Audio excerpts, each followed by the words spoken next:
kita manusia nggak pernah terfikirkan seperti yang kita lamunkan. Baik. Dan yang paling menarik, tidak ada perintah dan larangan lagi, semua kenikmatan. Ya, tidak ada perintah dan larangan lagi, semua kenikmatan. Jadi Ustadz Amir Faisal jangan terlampau soleh, nanti cita-cita masuk surga masih pengen tahajud bisa. Assalamualaikum warahmatullahi wabarakatuh. Alhamdulillahi wa kafa, wassalatu wassalamu ala rasulillahil mustafa wa ala alihi wa sahbihi wa man wafa, wa ba'd. Faya ibadallah, ahbaballahi wa ahbab rasulihi sallallahu alaihi wasallam, usi nafsi wa iyyakum bitaqwallahi faqad fazal muttaqun, fala tamutunna illa wa antum muslimun. Faqala ta'ala, ya ayyuhalladzina amanu taqullaha haqqa tuqatih wa la tamutunna illa wa antum muslimun. Guru kita semua, Asy-Syaikhaini Al-Fadilaini Al-Imamaini, Dr. Syamsi Ali dan Dr. Amir Faisal. Semoga Allah Subhanahu wa taala senantiasa memberkahi seluruh aktivitas antum, menyehatkan, memberikan kekuatan, dan insya Allah mudah-mudahan menerima seluruh amal ibadah kita sebagai amal ibadah yang diikhlaskan oleh Allah Subhanahu wa taala.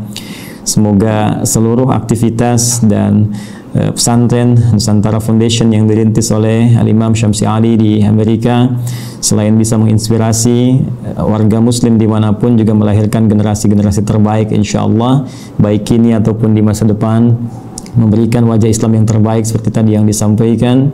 Pun demikian dikhususkan untuk Adinda, putra dari Ustadz Amir Faisal yang akan melanjutkan studi.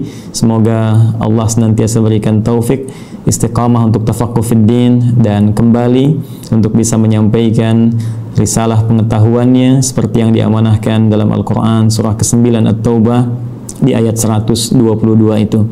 Izinkan kami menyampaikan apa yang telah guru-guru kami sampaikan mengenai tema yang sekarang tengah kita bahas, dan tentunya tadi sudah banyak diuraikan baik oleh Imam Syamsi Ali pun demikian oleh Dr. Amir Faisal. Semoga sekali lagi Allah berkahi keilmuan keduanya. Izinkan kami kemudian merinci dari apa yang tadi telah disampaikan dengan tiga aspek bahasan utama. Kita akan mohon izin mulai dengan muqaddimah tentang mengapa kita diciptakan. Kemudian yang kedua, apa korelasi antara penciptaan dan tugas kita sebagai manusia dengan Al-Quran. Kemudian yang ketiga, bagaimana kita bisa menampilkan pedoman hidup dalam Al-Quran terkait dengan misi kehidupan kita di muka bumi ini. Tiga ini yang mudah-mudahan bisa saya sampaikan dengan durasi waktu yang telah ditetapkan oleh panitia. Tadi ada sekitar 20 menit ya. Mudah-mudahan sampai 20 menit ini, dan kalaupun boleh bisa disesuaikan dengan kultum barangkali Ustaz Syamsi Ali ya, kuliah terserah antum gitu. Jadi waktunya bisa kita maksimalkan insyaallah. Baik, bismillahirrahmanirrahim. Mohon izin karena kita temanya Al-Quran, jadi saya akan mencoba mengurutkan topik bahasan kita sesuai dengan urutan-urutan dari ayat-ayat Al-Quran insyaallah. Kita mulai pertama terkait dengan kenapa kita diciptakan oleh Allah Subhanahu wa taala, apa tujuan utamanya, sehingga nanti kita bisa temukan hikmahnya dan korelasinya dengan Al-Quran. Seperti diketahui bahwa seluruh makhluk yang diciptakan oleh Allah Subhanahu wa taala, baik bernyawa ataupun tidak bernyawa, maka tujuan utamanya, puncak dari misi kehidupannya adalah untuk beribadah kepada Allah Subhanahu wa taala. Ini poin utamanya. Saat Allah menciptakan malaikat, ya, malaikat tidak diciptakan kecuali hanya untuk beribadah, walaupun tugasnya bisa beragam. Ada yang bertasbih saja, bertahmid saja, bertakdis saja, Al-Baqarah ayat ke-30. Ada yang kemudian tugasnya memikul arsy saja, ada yang menurunkan wahyu, ada yang kemudian menurunkan rezeki dengan izin Allah. Tapi seluruh puncak dari tujuan penciptaan itu adalah dalam rangka taat kepada Allah Subhanahu wa taala tanpa maksiat sedikit pun. Quran surah ke-66 ayat yang ke-6. La ya'sunallaha ma amarahum wa yaf'aluna ma yu'marun. Jadi kalau kita ambil misalnya makhluk dalam konteks tertinggi, sempurna diciptakan dalam arti tidak ada potensi untuk berbuat maksiat dan selalu ada dalam jalur ketaatan, yaitu malaikat. Malaikat pun tidak diciptakan oleh Allah kecuali tujuan utamanya untuk ibadah. Ya, pun demikian kita kembali kepada manusia ataupun juga dengan jin kalau kita ingin satukan keduanya, ya. Jin tentunya diciptakan sebelum manusia, jadi saya dahulukan ya setelah malaikat kemudian jin, saya dahulukan sebelum manusia. Quran surah ke-15 Al-Hijr ayat ke-27, wal janna khalaqnahu min qablu min naris samum. Ya, sedangkan jin itu kata Allah kami ciptakan sebelum manusia dari materi yang berbeda, dari api yang menyala-nyala. Baik, pun demikian dengan manusia setelahnya.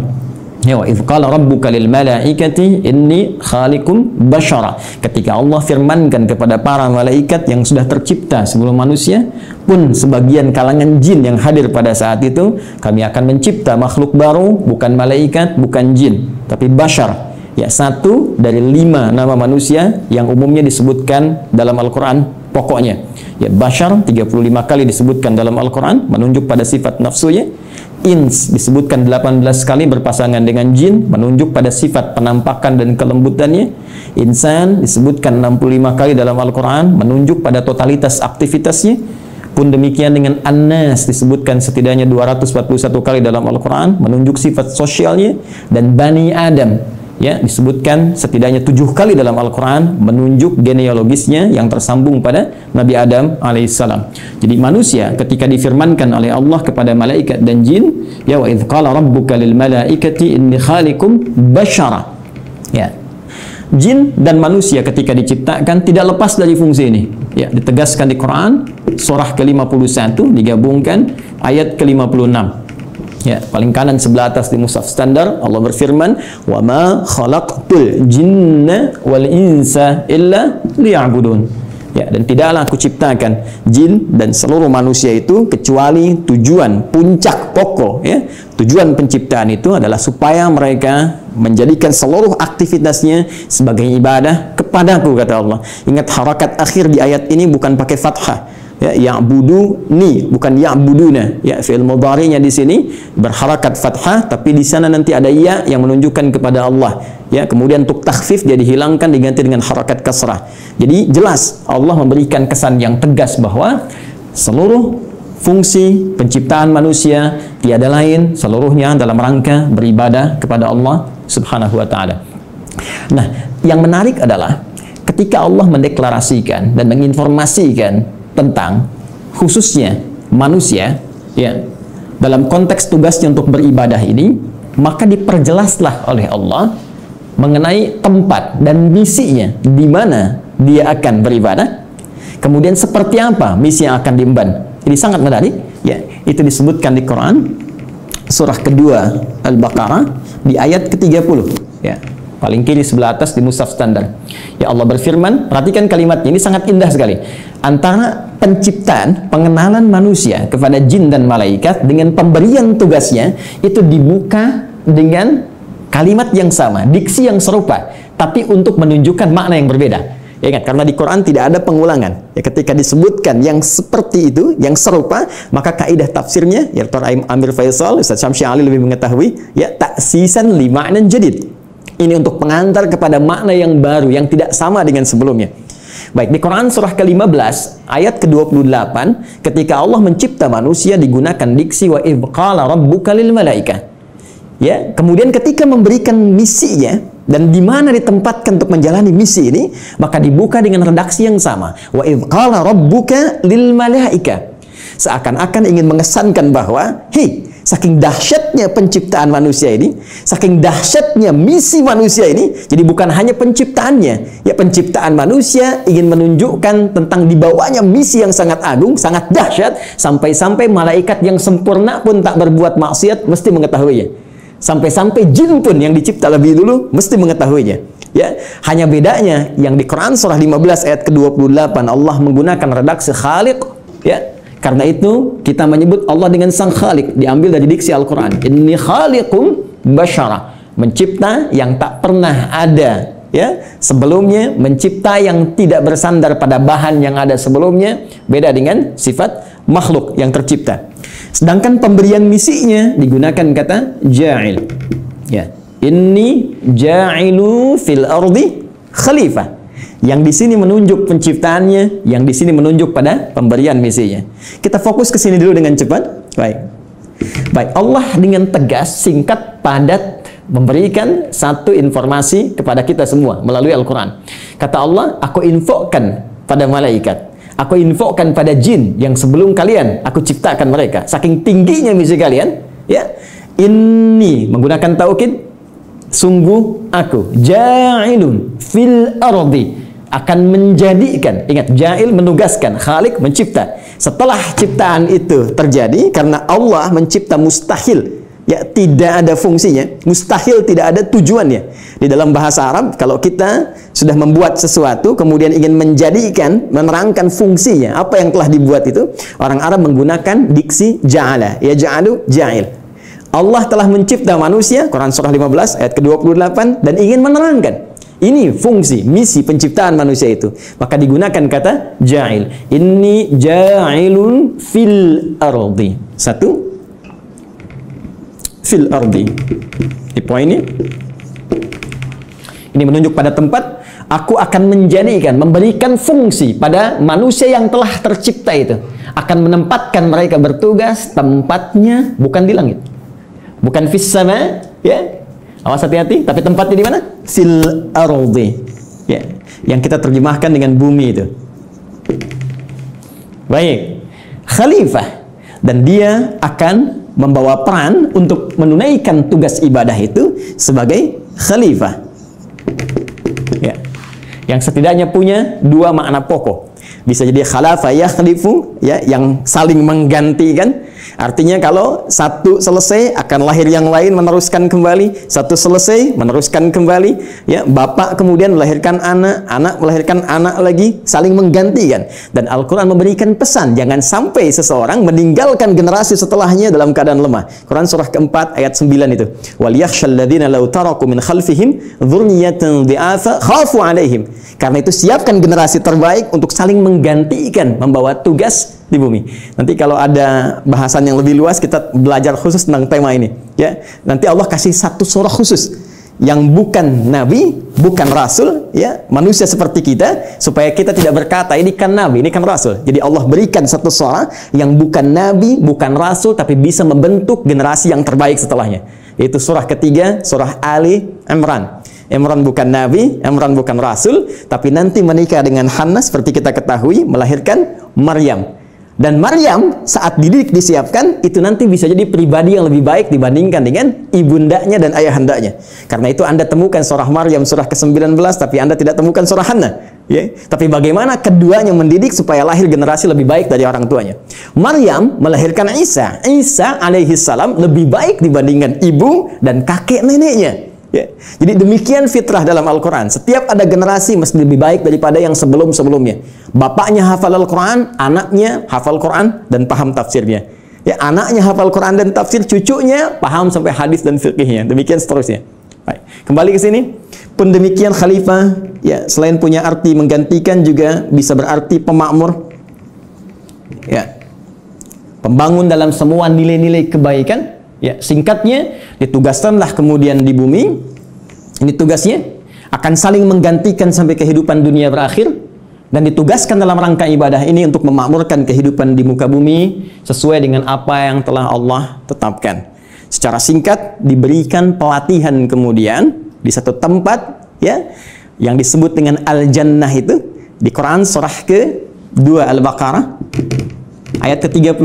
Sebelum turun ke bumi, sebelum membawa misi ini, maka ditugaskanlah sementara waktu diberikan pelatihan, ya, di Quran surah ke-2 Al-Baqarah ayat 35. Wa qulna ya Adamu uskun anta wa zaujukal jannah. Secara langsung ditugaskan pasangan Adam dan Sayyidah Hawa alaihi wassalam. Silahkan keduanya dimasukkan oleh Allah Subhanahu wa taala untuk diberikan pelatihan sebelum diturunkan untuk bertugas ke bumi. Silahkan masuki al-jannah ini, sering terjemahkan dengan surga. Oke? Tapi mohon dicatat, surga ini bukan surga yang kelak kita akan masuki. Ya, karena yang kelak kita akan masuki itu jelas keterangannya, mala ainan ra'at wala udhunun sami'at wala khatara ala qalbi bashar. Enggak pernah terlihat, enggak pernah terdengar, ya, dari kisah-kisah kita manusia, enggak pernah terfikirkan seperti yang kita lamunkan. Baik, dan yang paling menarik, tidak ada perintah dan larangan lagi, semua kenikmatan. Ya, tidak ada perintah dan larangan lagi, semua kenikmatan. Jadi Ustadz Amir Faisal jangan terlampau soleh, nanti cita-cita masuk surga masih pengen tahajud misalnya. Jadi semua kenikmatan, ya. Tapi di sini tidak. Di sini ada ujian. Wala taqraba hadhihi syajarah fatakuna minadh dhalimin. Ya, jangan coba-coba engkau dekati pohon ini, ujian pertama.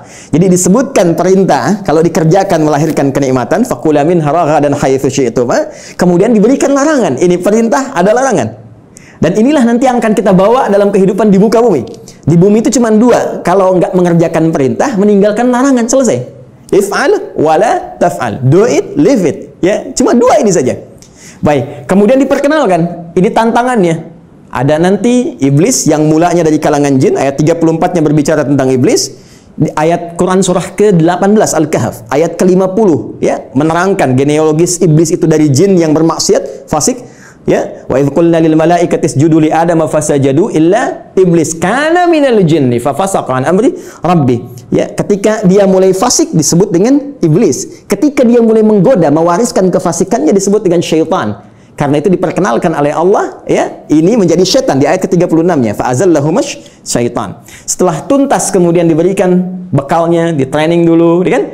Diberikan pelatihannya, diperkenalkan musuhnya. Ini yang harus dikerjakan, ini yang harus ditinggalkan, ini yang akan dibawa nanti dalam kehidupan di bumi. Setelah siap itu semua, teman-teman sekalian, barulah diturunkan Adam alaihissalam beserta Sayyidah Hawa alaihissalam, keduanya untuk memulai tugasnya di bumi. Baik. Dan kisahnya dimulai di sini. Quran surah kedua. Saya langsung ayat 38. Baik. Saya melompat sedikit ke kisah antara bagaimana perjuangan Adam alaihissalam melawan iblis atau syaitan itu. Saya langsung lompat dulu saja untuk mempermudah dan mempercepat kita sampai pada kuota waktu kita. Baik. Quran surah kedua. Ayat 38. Ya, paling kanan sebelah atas di mushaf standar bagi teman-teman yang terhubung dan membuka mushaf, ya. Perhatikan baik-baik. Qul nahbitu minha jami'a. Sekarang sudah saatnya, kata Allah, kami firmankan. Dan kalimatnya menggunakan ta'zimin nafsi. Nah, ya, itu selalu memiliki dua makna setidaknya dalam bahasa Arab. Nah, singkatan dari nahnu. Kalau dinisbatkan kepada Allah Subhanahu wa taala, tentunya seperti kita ketahui, memiliki dua makna utama. Satu, ta'zimun nafsi, menunjuk pada keagungan Allah Subhanahu wa taala, puncak keagungannya. Kedua, ta'zimu sya'ni, menunjuk pada dahsyatnya informasi yang akan disampaikan. Jadi saking dahsyatnya misi yang akan dibawa oleh Adam dan Hawa alaihi wassalam sebagai khalifah di muka bumi, Allah sampai menggunakan keagungan zatnya. Ya, jadi ini misi agung. Ya, kehidupan kita di bumi ini kehidupan yang agung, kehidupan yang mulia. Nanti saking mulianya di Quran, ya, surah ke-17 nanti Al-Isra di ayat ke-70 itu sampai disebut semua kita ini mulia. Walaqad karramna bani Adam, ya, wa hamalnahum fil barri wal bahr. Ya, semua kami muliakan seluruh anak keturunan Adam. Baik itu yang kemudian hidup di daratan sampai yang beraktivitas di lautan, semuanya kami muliakan saking mulianya. Dan dimuliakan lebih dibandingkan makhluk-makhluk lainnya. Baik, teruskan. Qul nahbitu minha jami'a. Mulai sekarang, ya, kata Allah Subhanahu wa taala, dimulai tugas kalian turun ke muka bumi. Di sini poinnya. Fa imma ya'tiyannakum minni huda. Ini dahsyatnya. Ternyata Allah dengan sifat Rahman, ya, tidak membiarkan hambanya memulai misi tanpa membawa pedoman misinya, tanpa membawa petunjuk untuk menjamin kebenaran risalahnya, untuk menjamin terukurnya setiap misi yang ia bawa. Ternyata bersamaan dengan misi yang dibawa itu dan tugas dimulai dalam beraktivitas di muka bumi dengan misi tadi itu, Allah bersamaan dengan itu semua menurunkan satu pedoman kehidupan yang disebut dengan huda. Ini poinnya. Fa imma ya'tiyannakum minni huda. Nanti saat kamu telah turun di bumi dan mulai akan mengawali misimu itu, maka kami akan sertakan dengan itu semua petunjuk kehidupan. Ingat, hudan kalau disebutkan, saya telah gali diksi ini, ya, dari bahasa Arab, termasuk penyebarannya di Al-Quran, derivasinya, ragamnya, ini Masya Allah, ini bukan hanya diartikan dengan petunjuk, tapi bisa berarti jalan menuju kemudahan, bisa diartikan jalan menuju kesuksesan, bisa diartikan solusi dari segala kesulitan, bisa diartikan jalan untuk membuat kita bahagia dalam ibadah. Secara singkat, kalau kita kumpulkan diksi hudan dalam Al-Quran, secara singkat seluruh arahnya itu mengarah kepada pedoman kehidupan. Ya, pedoman hidup. Ini yang harus kamu kerjakan, ini yang harus kamu tinggalkan, ini yang harus kamu lakukan. Kamu akan mengalami ini tantangannya, ini solusinya. Itulah hudan. Dan sifat rahman Allah menjadikan penugasan ini menjadi nyaman untuk dijalani dan terhindar dari segala kegelisahan dan kesedihan. Perhatikan ujung kalimat ayatnya. Fa imma ya'tiyannakum minni hudan faman tabi'a hudaya. Kalau nanti petunjuk, pedoman hidup ini diikuti saat bertugas di bumi, ya Adam, Hawa, sampaikan pada anak cucumu, setiap mereka ikuti, ya kalian ikuti semua petunjukku ini. Kalimatnya di ujungnya ada ya nisbah kepada Allah, petunjukku. Jadi ini bukan Nabi Adam yang buat, bukan Sayyidah Hawa yang buat, ya Allah yang langsung tetapkan. Fala khaufun alaihim wala hum yahzanun. Allahu Akbar. Maka aku jamin, kata Allah, fala khaufun alaihim la fala khauf. Ya, selama menjalani misi di bumi ini tidak akan pernah merasakan kekhawatiran, kegelisahan. La khauf, tidak gelisah. Gelisah itu lawannya tenang. Ya, berarti kalau tidak gelisah, tenang. Ya, wala khaufun alaihim wala hum yahzanun. Yahzanun, sedih. Lawannya senang. Allahu Akbar. Ya, lawan dari sedih, senang. Ini sangat menarik. Jadi ketika Allah menugaskan Adam alaihissalam, ya, kemudian beserta pasangannya Sayyidah Hawa alaihissalam untuk kemudian berkembang di muka bumi, melahirkan anak keturunan disebut dengan Bani Adam nanti, ya kan? Ternyata semua misi itu misi yang menyenangkan dan misi yang menenangkan. Jadi kalau dibawa ke rumah tangganya senang, tenang. Dibawa ke kantor, di kantor tenang, senang. Dibawa ke tingkat kehidupan sosial, senang, tenang. Jadi ternyata tugas di bumi ini tugas yang menyenangkan. Tugas yang menenangkan, menenangkan dan menyenangkan. Jadi kalau ada orang yang hidup di bumi selalu gelisah, ya selalu merasa tidak senang, ini menunjukkan boleh jadi kehidupan ini tidak disertai dengan pembacaan pada pedoman hidupnya. Ini yang disebut dengan hudan. Nah, teman-teman sekalian, menariknya setiap berganti generasi, ya, karena Adam itu alaihissalam selain nabi, beliau juga manusia. Ya, nabi punya fitrah kenabian, manusia punya fitrah kemanusiaan. Baik, karena setiap nabi itu manusia, maka manusia punya fitrah kemanusiaan. Di antara fitrahnya pasti mengalami kematian, wafat. Setiap yang berjiwa pasti wafat. Quran surah ke-3 Ali Imran ayat 185. Kullu nafsin dha'iqatul maut. Semua, bukan satu dua orang, seluruh umat bahkan ada kuotanya, ada batasnya. Ya, batas kematian disebut dengan ajal. Quran surah ke-7 Al-A'raf ayat 34. Walikulli ummatin ajal. Fa idza jaa ajaluhum la yastakhiruna sa'atan wa la yastaqdimun. Bahkan semua punya batas hidupnya. Ya, harus diisi. Ya, bagaimana Allah memberikan bimbingan, dia isi itu sampai menemukan ujung batas hidupnya, dan jika sudah tiba tak akan mampu dia mundurkan, tak akan mungkin bisa dimajukan. Ya, jadi mohon izin lompat sedikit ya, nggak usah memaksakan diri. Ada kita lihat ada yang orang bunuh diri, mencoba-coba, nggak usah coba-coba. Kalau sudah tiba waktunya meninggal juga. Kalau belum tiba nggak akan wafat. Ya, nah ini poinnya. Karena Adam itu manusia. Karena itu punya fitrah kemanusiaan, maka Adam pun wafat. Ya, setelah itu mewariskan anak keturunan Quran surah ke-4, ya, ayat yang pertama, ya ayuhan nasu taqu rabbakumul ladzi khalaqakum min nafsin wahidah wa khalaqa minha zawjaha wa batha minhuma rijalan katsiran wa nisaa. Melahirkan keturunan, ada laki-laki ada perempuan, sampai kemudian mereka berkomunal, ya, berkelompok-kelompok, bersuku-suku, kemudian bahkan menyebar lebih luas lagi, saling mengenal dan saling berinteraksi. Quran surah ke-49 Al-Hujurat ayat ke-13. Ya ayyuhan nas, hai seluruh manusia, inna khalaqnakum min dzakarin wa untha. Kami ciptakan kalian ada laki-laki ada perempuan. Ternyata manusia cuma dua jenis, ya, laki-laki dan perempuan. Awas, hati-hati, ya. Wa ja'alnakum syu'uban wa qabaila. Kemudian setelah itu kami jadikan kalian, ya, syu'uba, berkelompok-kelompok, membentuk satu komunitas dari keluarga ke masyarakat, RT, RW sampai negara sampai benua dan sebagainya. Wa qabail, ada suku-sukunya, tujuannya lita'arafu, untuk saling membangun sinergi, membangun link, saling mengenal, dan dengan itu membawa misi kekhalifahan yang tadi disebutkan. Ya, inna akramakum indallahi atqakum. Yang paling mulia di antara kalian yang meningkat nilai kebaikan yaitu takwanya. Poinnya, ada muafat manusia jadi berkembang, dan setiap perkembangan ini pasti akan terpengaruhi oleh lingkungan di mana mereka beraktivitas. Kullu mauludin yuladu 'alal fitrah, ya fa abawahu yahwidanihi aw yunassirani aw yumajjisanihi. Semua yang terlahir itu baik, cuma lingkungan nanti yang membentuk dia bisa merubah bahkan menjauh dari Allah Subhanahu wa taala. Dalam konteks ini, saya ingin cepat, saking sayangnya Allah kepada kita semua, Allah tidak menginginkan seluruh manusia yang hidup di bumi mengalami kebuntuan dalam membawa misinya dan bahkan mengalami kegagalan. Yang Allah inginkan semua konsep tadi senang dan tenang.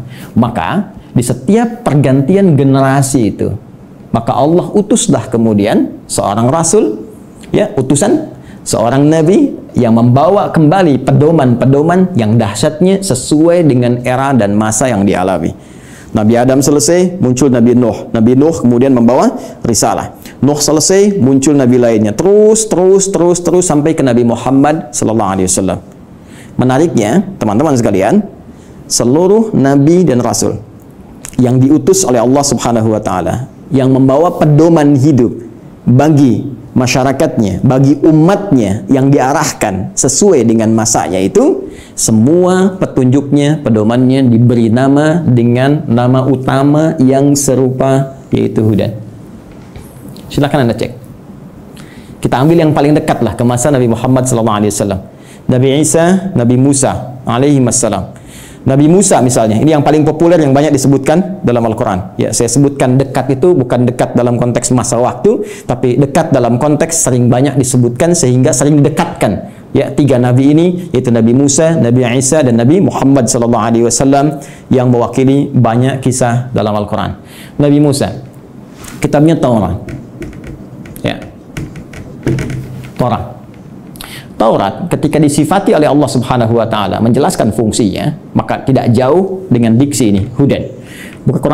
Buka Al-Quran surah ke-17 Al-Isra ayat yang kedua. Wa ataina Musal kitaba, dan telah kami berikan kepada Musa kitab, itu Taurat, ya kan? Apa fungsinya? Wa ja'alnahu hudan li bani Israil.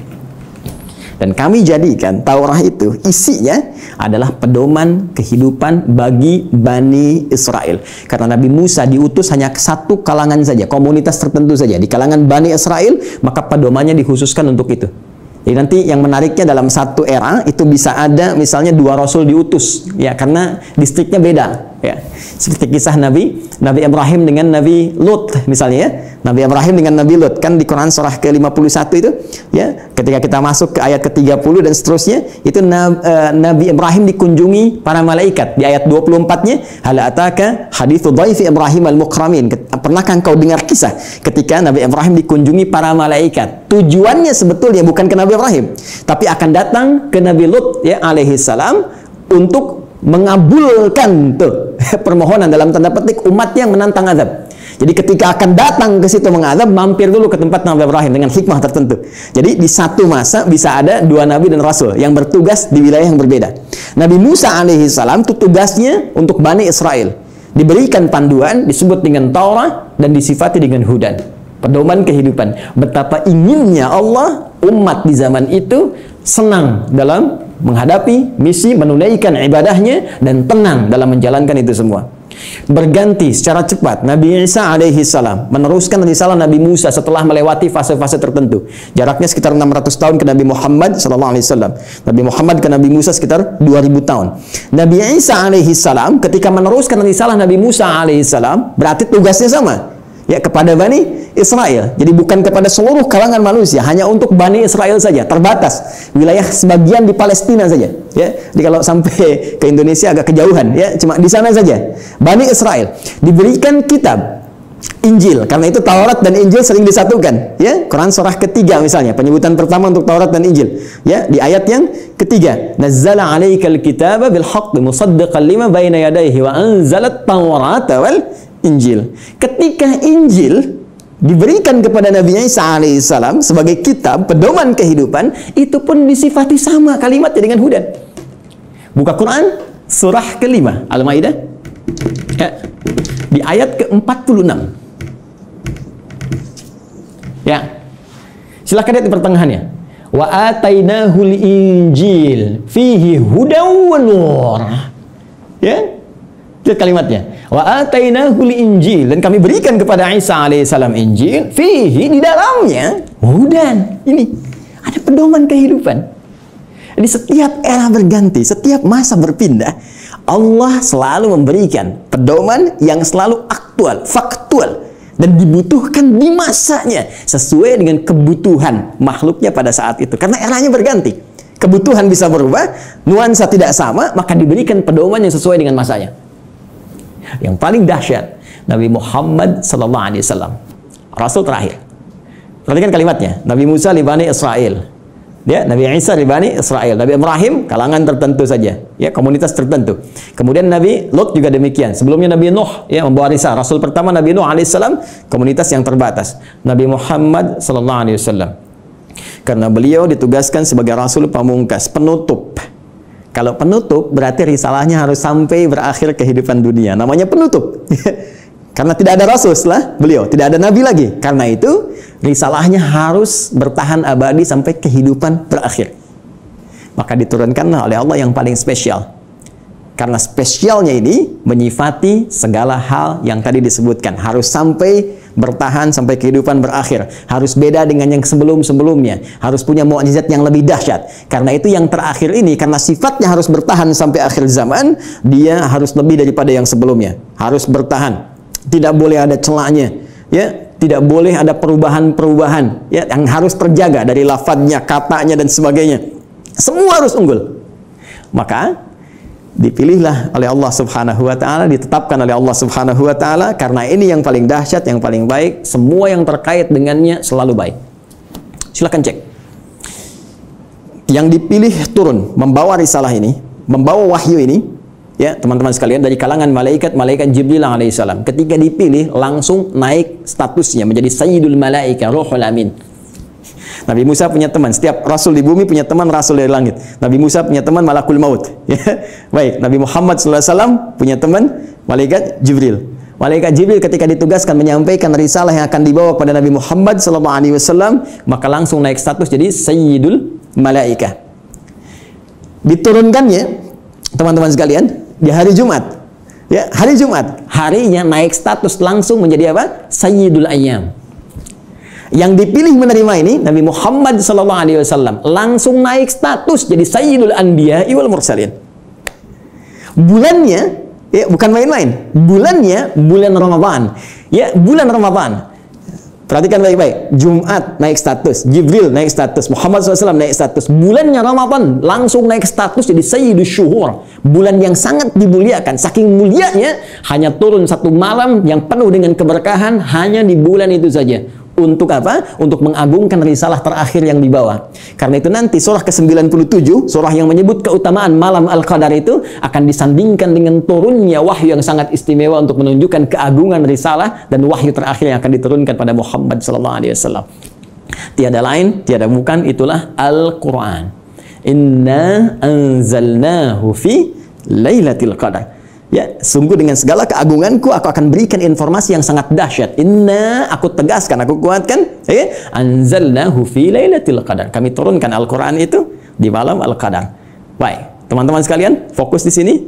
Apa kaitan Al-Qur'an dengan hudan itu? Kita kuatkan kembali dengan Quran surah kedua ayat 185. Paling kiri di pertengahan di mushaf standar. Quran surah kedua ayat 185.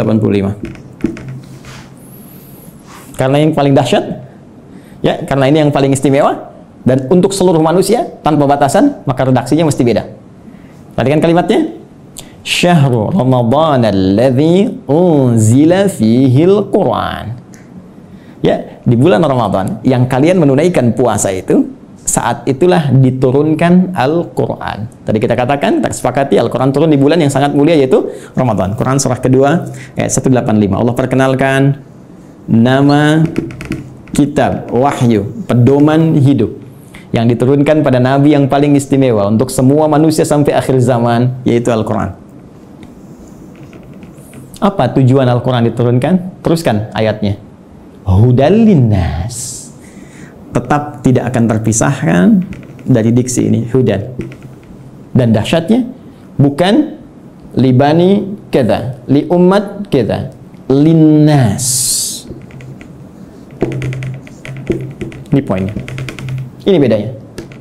Kata Allah diturunkan di waktu yang sangat istimewa itu, ya, Al-Quran tujuan utamanya untuk menjadi pedoman hidup. Pedoman hidup. Pedoman hidup artinya pedoman yang dibawa dalam kehidupan. Ya, Anda mau zoom saja sekarang, tak tahu pedomannya, Anda nggak bisa zoom. Itu yang simpel. Sekarang Anda mau hidup yang lebih kompleks kita jalani, nggak bawa pedoman, ya nggak, mustahil kita jalani dengan tenang. Mustahil kita akan jalani dengan benar. Ya, jadi ini pedoman kehidupan kita. Artinya semua yang dialami dalam kehidupan itu ada di sini sih ya, Al-Quran. Dan dahsyatnya linnas, untuk semua manusia tanpa batas. Perhatikan diksi Al-Quran. Al-Quran tidak menyebutkan bashar, ya, yang menunjuk pada nafsu, kecenderungan bagaimana mengelola nafsu dan bagaimana keadaan tampilan fisik yang baik. Tidak menyebut tentang al-ins, tunggal. Tidak menyebut insan, ya. Tidak menyebut juga Bani Adam, tapi menyebutkan dengan kalimat yang luas sifatnya dengan diksi universal. Linnas, untuk semua manusia yang pernah hidup di bumi. Ya, di era Nabi Muhammad SAW sampai dengan kehidupan berakhir. Jadi ternyata semua misi hidup kita, aktivitas kita, dari bangun tidur sampai dengan tidur lagi, setiap kita beraktivitas, dari semua tantangan yang kita hadapi, baik itu sedang sendiri ataupun sedang berpasangan, berumah tangga, berkehidupan sosial, itu ada di sini semuanya. Baik, mohon izin, sampai di sini bisa disimak ya, bisa dipahami. Baik, saya mohon maaf saya terlalu cepat. Imam Syamsi Ali, Al-Ustaz? Tidak, Ustaz. Tidak ya? Masih ada waktu? Masih, silakan. Masih, Ustaz, masih. Oh, masih. Karena ini baru mukaddimah ini. Jadi kita, mohon maaf Mbak Ima ya, ini baru mukaddimah ini, kita belum turunkan jadi pedoman. Baik, jadi sampai di sini teman-teman sekalian, kita bisa memahami bahwa ternyata semua isi kehidupan kita ada di sini. Ya, silakan kalau tidak percaya, kita cek. Ya, mohon izin nggak perlu dicatat ya, karena ini direkam, nanti bisa diulang kembali. Saya baca dengan cepat karena keterbatasan waktu. Ya, bahkan kita dari sejak mulai terlahir, ya, sampai kita wafat, sampai pasca wafat, itu semua diinfokan di sini. Ada semuanya. Dan silakan bandingkan dengan kitab apapun yang ada di muka bumi sampai dengan saat ini. Tidak akan ada yang pernah seperti Al-Quran. Ya, saya berikan 3 saja yang sangat menarik ya. Pertama, seluruh hal yang akan kita alami sudah dirangkum dengan sempurna dalam Al-Quran dan nanti dijelaskan detailnya oleh Nabi Muhammad SAW. Nanti bagian terakhir saya kaji dan kita akan sama-sama nikmati bersama. Ya, saya beri contoh misal, mohon maaf, sejak masa dalam kandungan itu Al-Quran sudah menerangkan. Ya, bagaimana proses yang terjadi dalam kandungan. Detail secara fisiknya, secara umum disampaikan di Quran, misalnya surah ke-22, di ayat yang ke-5. Bahkan pergerakan janinnya secara umum, ya, dari mulai kandungan lemah ke berat, sampai diisi apa doa yang harus dibacakan, apa yang harus dilakukan supaya nanti bayinya terlahir dalam keadaan baik. Disebutkan di Quran surah ke-7 ayat 189. Bahkan diberikan bocoran antara hubungan kita membangun komitmen dengan Allah yang akan menuhankan Allah sejak saat ruh kemudian ditanamkan sampai kita terlahir sampai wafat. Quran surah ke-7 ayat 172. Ketika terlahir, apa yang pertama kali diberikan oleh seorang ibu? ASI pun diberikan dengan tegas langsung, ya. Di Quran surah kedua ayat 233, wal walidatu yurdina auladahunna haulaini kamilaini. Ya, bapaknya dikasih, nih, ini tugas pokok bapak yang baru punya anak. Ini yang harus dikerjakan, ini ibu yang harus dilakukan. Ya, kemudian bergerak dari situ diberikan pendidikan dini supaya membangun kedekatan dengan Allah, baik terhadap kedua orang tua, punya akhlak yang mulia. Quran surah ke-31 dari ayat 13 sampai dengan ayat 19-nya. Dari situ dia mulai belajar bagaimana cara belajar yang baik, bagaimana memahami, bagaimana bisa kembali mengajarkan itu kepada masyarakatnya. Quran surah ke-9 ayat ke-122. Kemudian diberikan sifat, jangan sampai dia belajar lupa dengan Tuhannya, harus seimbang antara iptek dengan impaknya. Itu ada di Quran, teman-teman sekalian, di surah Al-Mujadalah, ya, di ayat yang ke-11. Kemudian setelah itu dia dia berkembang lagi. Ya, dia mencari lagi. Kadang-kadang ada yang pergi ke tempat lain, mengenal suasana yang berbeda, bertemu dengan orang banyak, bersuku-suku, bisa merantau ke berbagai tempat. Quran surah ke-49, ayat yang ke-13. Setelah itu tiba-tiba dia mengenal seseorang ya untuk mendapatkan pasangannya. Boleh, karena setiap kamu dicipta berpasangan. Quran surah ke-51 ayat ke-49. Bagaimana mengenal pasangannya? Diarahkan oleh Allah. Hei, jangan lama-lama. Kalau sudah kenal, lamar dia. Berikan ya bagian yang terbaik untuk maharnya. Quran surah ke-4 ayat ke-4. Lakukan pernikahan. Quran surah ke-30 ayat ke-21. Bahkan saat akan menikah pun dijelaskan oleh Allah. Nanti kamu belajar dulu di rumah tangga supaya nggak kaget. Ini tugasmu laki-laki begini, tugas perempuan begini. Quran surah ke-4 ayat 34. Bahkan kalau ada persoalan begini cara menyelesaikannya sampai di ayat ke-35-nya. Kemudian diberikan tugas, ayah, kamu akan mulai mencari nafkah. Begini cara mencari nafkah yang standar. Quran surah kedua ayat 168. Kalau kamu ingin cepat, baru bergerak sedikit, rezekimu diberikan keberkahan. Quran surah kedua ayat 172. Kalau kamu belum bergerak, mengamalkan amalan ini, Allah berikan kemudahan rezeki kepadamu. Quran surah ke-7 ayat ke-96. Tapi jangan khawatir, ketika engkau bisa mensyukuri semua nikmat itu akan tambah nikmatnya. Quran surah ke-14 ayat ke-7. Tapi kamu jangan lupa, kamu bekerja mungkin akan mengalami tantangan. Ada yang tidak suka, ada yang akan menyingkirkan, menyungkurkan, ada tantangannya. Ya, pelajari dengan sempurna. Ini loh secara umumnya dari mulai ringan sampai berat. Quran surah kedua ayat 214. Ya, kemudian rinciannya Quran surah kedua ayat 155 sampai 157. Cara menyelesaikannya Quran surah ketiga ayat 142. Kalau kamu bekerja kamu lelah, tiba-tiba kemudian kamu sakit, merasa nggak enak, nyaman, ada zikir Nabi Ibrahim Quran surah ke-26 ayat ke-80.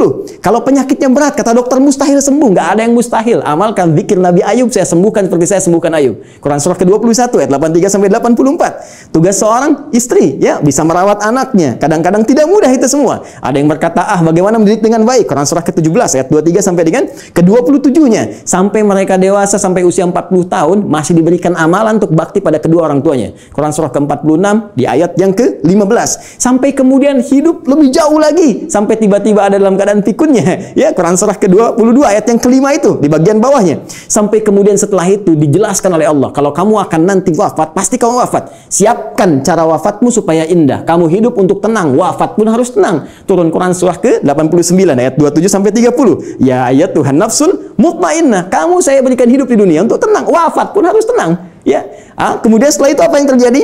Anda akan mengalami situasi di alam kubur, dijelaskan lagi. Ya, bahkan jelas. Afala ya'lamu idza mu'tarama fil qubur. Setelah itu disampaikan situasi di dalamnya.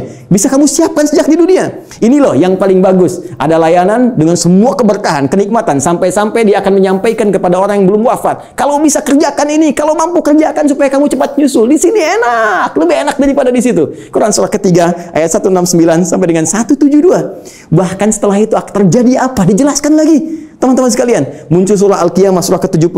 Setelah itu dijelaskan lagi. Ya, mau masuk kemana? Ini yang masuk ke surga, ini turunannya. Surga bersama Rasulullah. Quran surah ke-4 ayat 69. Di taman surga. Quran surah 51 ayat 15 sampai dengan ke-23. Surga yang seluas langit dan bumi. Quran surah ketiga 133 sampai dengan 134. Surga yang kelas biasa tapi nikmat. Quran surah kedua ayat ke-25. Supaya kita membawa persiapan untuk mendapatkan itu semua. Kalau gagal pun dijelaskan lagi. Ya, kalau kamu nanti main-main dengan ini semua, hadapi situasi di alam kubur begini, ada ayatnya. Situasi di hari kiamat begini, ada ayatnya. Sampai dengan muaranya pun ada ayatnya. Karena itu, kalau Anda tidak percaya, silahkan cek. Cuma dalam Al-Quran, semua kegiatan kita diatur dengan sempurna. Dan detailnya dijelaskan oleh Rasulullah SAW melalui petunjuk yang bahkan langsung ditegaskan oleh Al-Quran. Buka Quran surah ketiga, ayat 31. Paling kiri sebelah atas di mushaf. Qul in kuntum tuhibbunallaha fattabi'uni. Katakan Muhammad sallallahu alaihi wasallam, jika mereka hamba-hambaku, umatmu mengatakan serius mencintai aku, mencintai Allah, dengan berpegang pada kitab Allah, fattabi'uni, maka ikuti semua petunjuk Rasulullah sallallahu alaihi wasallam. Ya, Nabi diutus, diturunkan untuk menyampaikan risalah Al-Quran secara sempurna. Detailnya seperti apa digambarkan oleh beliau dan dijamin langsung oleh Al-Quran. Surah ke-33 ayat ke-21. Laqad kana lakum fi Rasulillahi uswatun hasanah. Uswah bisa dibaca dari riwayat Qalun, Warash dengan iswah. Laqad kana lakum fi Rasulillahi iswatun hasanah. Harakat kasrah, harakat dhammah. Kasrah menunjukkan sesuatu yang kecil, ringan, tipis, pecah. Kasrah zujaj, kaca itu pecah sehingga melahirkan pecahan-pecahan yang kecil. Sehingga harakatnya tipis. Dan ya dhammah, sesuatu yang terkumpul, yang dhammah yang dhammu besar. Ya. Jadi yang melekat pada Rasulullah itu jangankan ya yang besar-besar, yang dahsyatnya, yang sholat malamnya sampai bengkak-bengkak, yang bagaimana pahala dengan sedekahnya, ya luar biasa diberikan, bagaimana perhatiannya pada umat. Bahkan yang kecil-kecilnya pun kalau diikuti akan jadi teladan dalam kehidupan. Jadi uswah itu ya keteladanan yang bila diikuti, yang mengikuti menjadi teladan lagi, yang saling terwariskan. Jadi ketika kita mengamalkan isi Al-Quran dengan petunjuk yang disampaikan oleh Rasulullah SAW, maka secara otomatis kata Allah, hidup kita pun selain menjadi tenang, nyaman, akan jadi teladan di masanya. Silahkan cek. Nabi wafat, sahabat jadi teladan. Sahabat wafat, tabi'in jadi teladan. Sampai sekarang kita kenang. Semua yang mendekat kepada Al-Quran, demi Allah saya katakan, jika mendekatnya dengan cara yang benar, pasti akan mendapatkan semua kenikmatan yang dijamin tadi. Sekarang bagian terakhirnya, mohon izin dengan cepat sekali, bagian terakhirnya, bagaimana kita mengeluarkan petunjuk Al-Quran ini sehingga menjadi pedoman dalam kehidupan. Ternyata sekarang itu begitu mudah. Dulu zaman Rasulullah, sahabat berjuang, ya mengatasi banyak persekusi, bahkan ada yang dieksekusi dan sebagainya. Bahkan belum ada media seperti sekarang, ya. Ada yang tinggal ngeklik saja keluar informasinya dan sebagainya. Tadi Ustaz Amir Faisal sudah menyampaikan, ya perjuangannya sangat berat. Tapi yang paling menarik, ternyata dari perjuangan yang sangat berat dan dahsyat itu yang terwariskan pada generasi setelahnya. Zaman sahabat banyak menghafal, mengajarkan, menyebar, tabi'in menghafal dan seterusnya. Itu membawa manfaat yang besar bagi kehidupan kita. Karena semua detil penjelasan dari Al-Quran ini ternyata sudah dirinci langsung selama kurang lebih ya 23 tahun melalui seluruh keterangan yang melekat pada Rasulullah SAW, baik tadi perkataannya, perbuatannya, tindakannya, sifat, sikap dan segala bahkan diamnya disebut dengan takrir. Ya, semua yang melekat pada Rasulullah disebut dengan hadis. Jika dipraktikkan dalam kehidupan, jadi jalan kehidupan disebut dengan sunnah. Maka di sini kita mengenal istilah Al-Quran, kemudian sunnah untuk tafsiran segala pedoman hidup yang dipraktikkan dalam kehidupan. Maka teman-teman sekalian, kalau kita rinci penjelasan ini dengan menggabungkan dua saja, menurut langsung perintah Allah Subhanahu wa Ta'ala, Al-Quran dan As-Sunnah, kita akan temukan detil pedoman kehidupan kita di sini keseluruhannya. Kalau tidak percaya, sekarang mari kita cek. Ya. Ini sudah kita pahami. Gambaran pedoman kehidupan umumnya. Detailnya ada di sini. Tadi saya katakan, semua pedoman ini yang terkait dengan keterangan Nabi SAW, kemudian diwariskan pada sahabat, sahabat mengajarkan pada tabi'in, di masa-masa setelahnya, selain ada yang menghafal, ada juga yang menuliskannya. Dan tulisan ini sampai kepada kita, dikenal dengan kitab-kitab hadis. Ya, atau kitab-kitab sunnah, kutubus sunnah atau kutubul hadis. Banyak orang mempersepsikan bahwa kitab-kitab ini hanya bacaan semata. Kalau kita gali lagi, itu Masya Allah. Ya, sampai hari ini saya begitu mengagumi para ulama hadis itu ternyata bukan sekedar mengumpulkan segala yang terkait dengan Nabi, tapi mereka sekaligus menyusun itu semua sebagai pedoman kehidupan untuk kita. Dan dibuat bab-bab sesuai dengan apa yang akan kita jalani dalam kehidupan. Ya. Saya beri contoh misal, yang paling populer, ya Sahih Al-Bukhari. Ya, Sahih Al-Bukhari itu kan nama aslinya, masih ingat? Ya, Al-Jami' As-Sahih Al-Musnad Al-Mukhtasar min umuri Rasulillah sallallahu alaihi wasallam wa sunanihi wa ayyamihi. Ya, coba ulangi. Al-Jami' As-Sahih. Ya, kitab hadis kan umumnya ada 4 kan?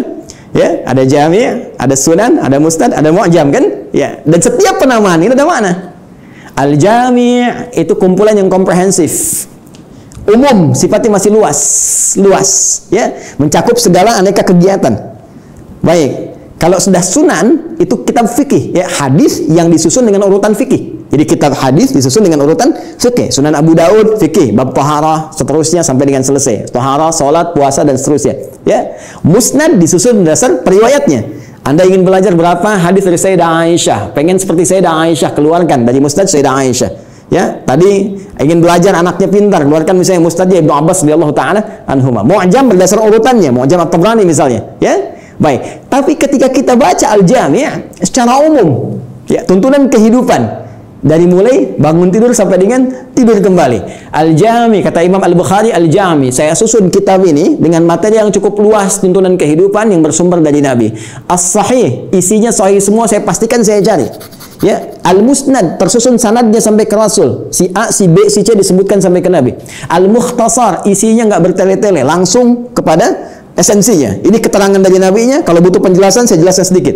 Min umuri Rasulullah sallallahu alaihi wasallam. Saya tuliskan di sini terkait dengan seluruh kegiatan Rasulullah yang bisa saya dapatkan dan saya tuliskan. Karena nanti yang tak mampu Imam Al-Bukhari sampaikan, nanti Imam Muslim datang melengkapi. Ya, sehingga disebut sahihain. Muslim meninggal dua, ada yang tidak dapat sampai ke situ, nanti ada Al-Hakim An-Naisaburi. Ya, datang kemudian dengan syarat Al-Bukhari dan Muslim menyebutnya Al-Mustadrak. Secara singkat, wa sunanihi wa ayyamihi, dan sunnah-sunnahnya dan kegiatan hariannya selama 24 jam.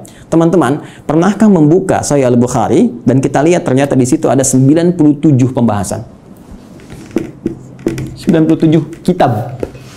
Kalau bahasa kita sekarang bab, dinamakan kitab, di bawah kitab ada bab lagi. Dari 97 bagian ini, itu ternyata ini petunjuk kehidupan kita. Penjelas dari apa yang Allah sampaikan melalui Rasulullah SAW. Ya, setelah kita Badul Wahyi menetapkan risalah Nabi Muhammad SAW, bagaimana ciri-ciri seorang Nabi, seorang Rasul, supaya nanti tidak ada yang ngeklaim di kemudian hari ada Nabi baru, Rasul baru. Ya, dijelaskan. Orang kalau baca Sahih Al-Bukhari, kitab pertama selesai. Sudah, nggak akan ada lagi ketika ada info ini ada Nabi baru, sudah lewat tuh. La Nabi ba'di. Ya, ini kan yang aneh begini. Kalau ada ngaku Nabi itu nggak aneh, karena Nabi sudah mewanti-wanti la Nabi ba'di.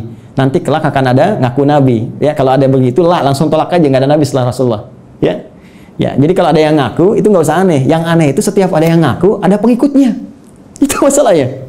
Ya. Jadi kalau kita belajar bab pertama selesai menetapkan risalah Nabi.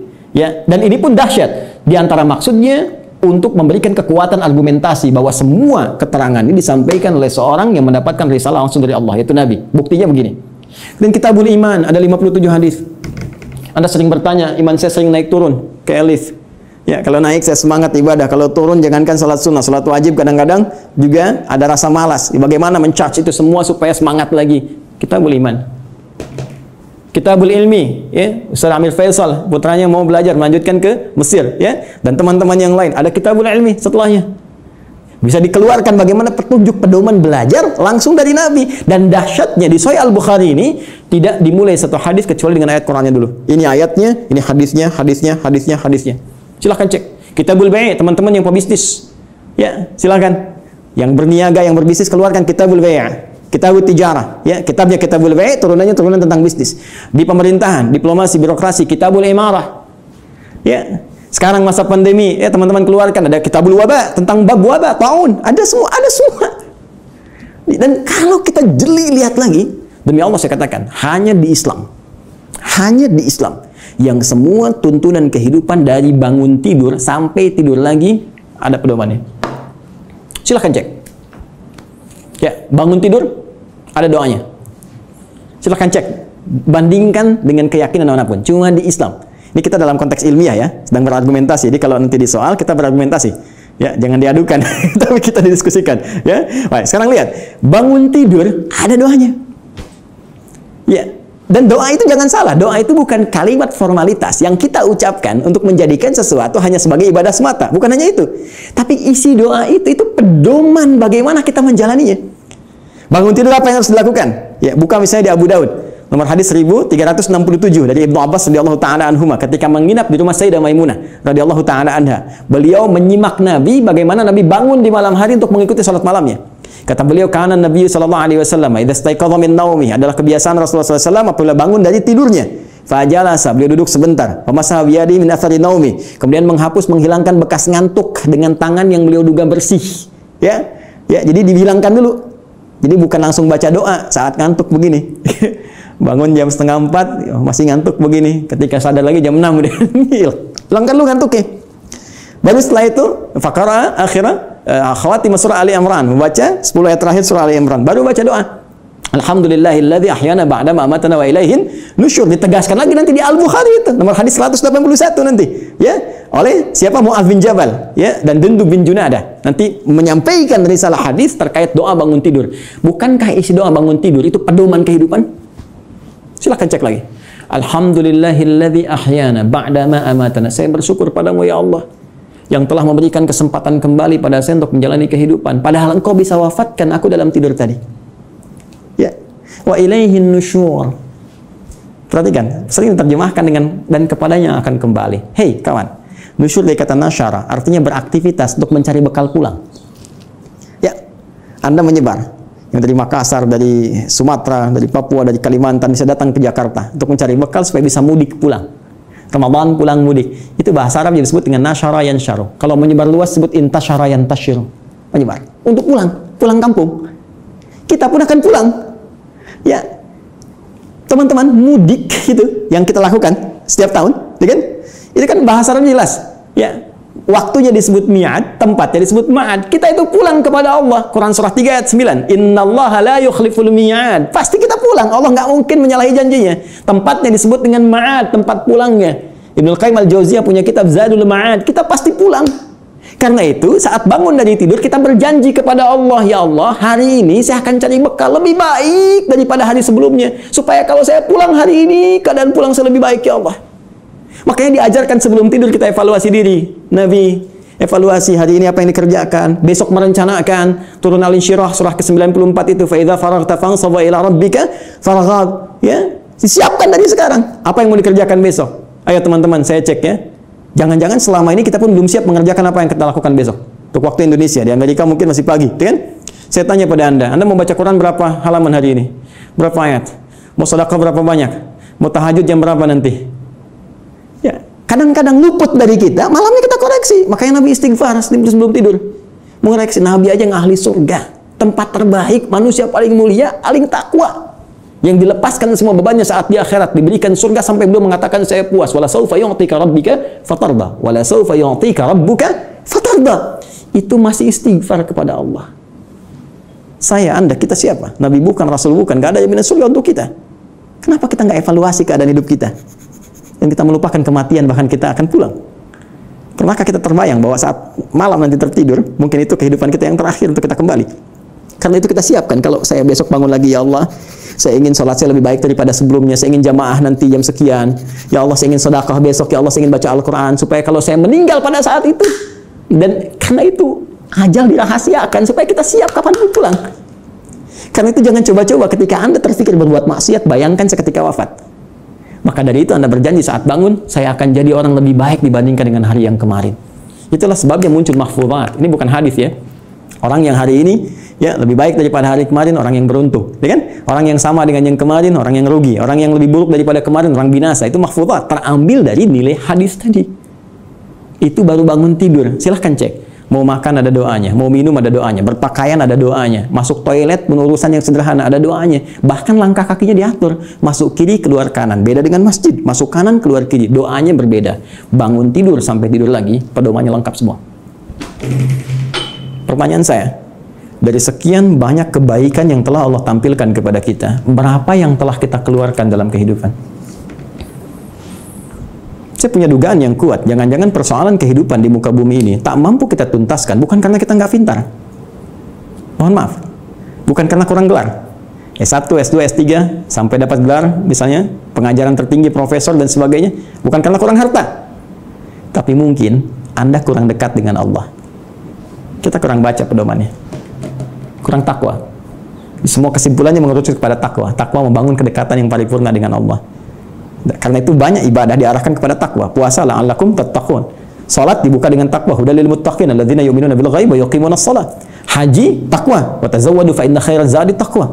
Wa may yattaqillaha yaj'al lahu makhraja wa yarzuqhu min haitsu la yahtasib. Itu puncaknya.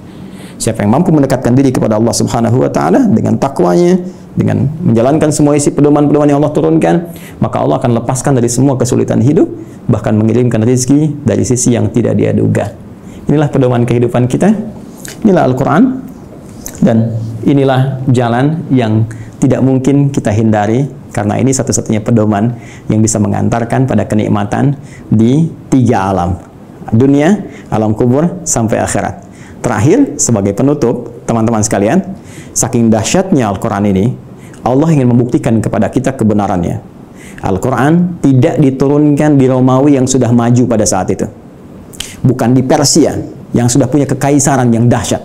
Ya, kalau sekarang diibaratkan Amerika misalnya, Soviet, atau sekarang di Rusia dan seterusnya, atau Cina bahkan, kan? Tidak turun di Romawi, tidak turun di Persia, tapi Allah turunkan di tempat yang paling jauh dari segala titik kemuliaan.